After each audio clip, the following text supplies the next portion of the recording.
In the beginning, God created the heavens and the earth, which is matter, the material world that we know today.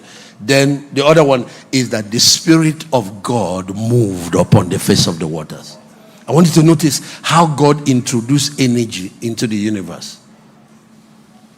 The material worlds that we see today was high-level electromagnetic energy, compress,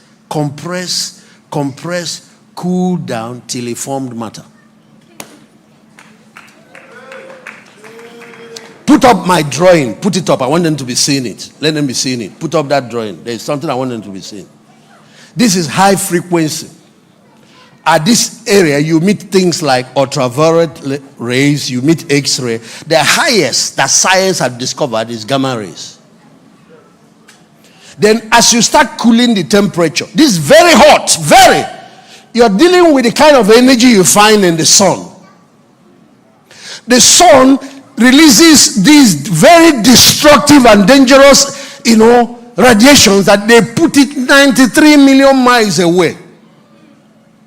Even at 93 million miles away, it can still destroy us here. So they use a lot of water. 70% of the water that God created was evaporated into vapor and used to create the ozone layer to cover us from the rays of the sun.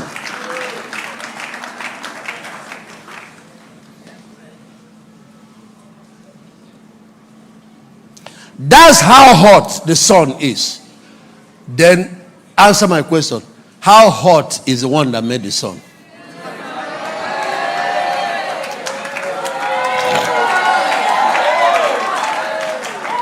That's what you just read in 1 Timothy. That he dwells in unapproachable light that no man has seen or can see. I tried once in a hot afternoon to look at Mr. Sun. So I knew he can destroy your eyes. So I tried with one tiny, and then I was trying to open it small. I kept one eye closed. I said, if it does damage, I will be using one. But I need to do some experiment and see if I can. By the time your eyes is just about a quarter open, it dazzles you. And I'm standing 93 million miles away. And what I'm seeing as light rays here is shade. It's the shadow. They have covered it up.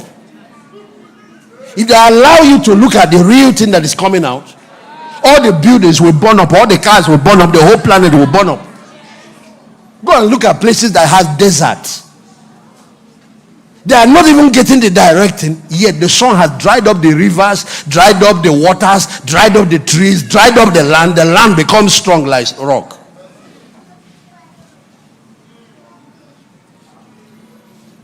Hebrews chapter 12 verse 29 said, our God, this God that we are serving, is what? A consuming fire.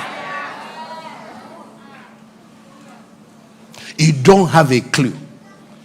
You don't have a clue. So verse 28 said, we that serve God should serve him in an acceptable manner. And that acceptable manner is to serve him with reverence and what?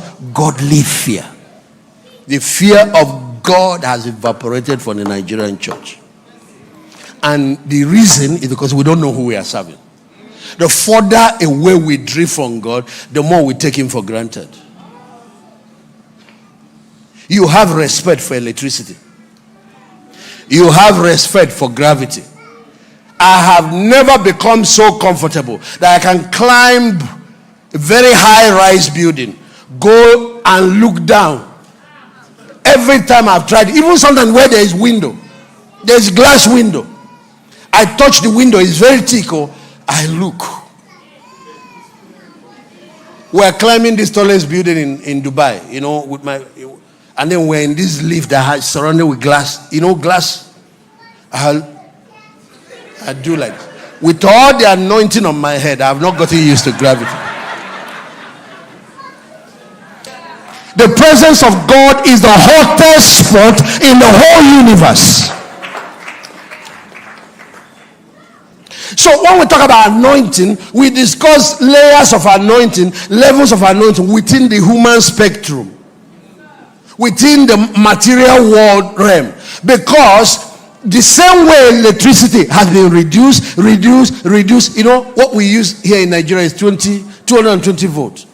America uses 110. So between 110 and 20 is good to drive our houses, our companies, our appliances, and and even that one kills people. This is not, that's not power.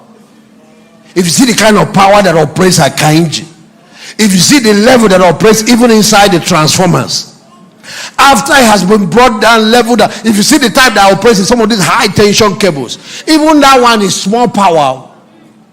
After it has been stepped down, compressed down, brought down, do you know that we have succeeded in bringing power down to the level of battery? You now touch power like this.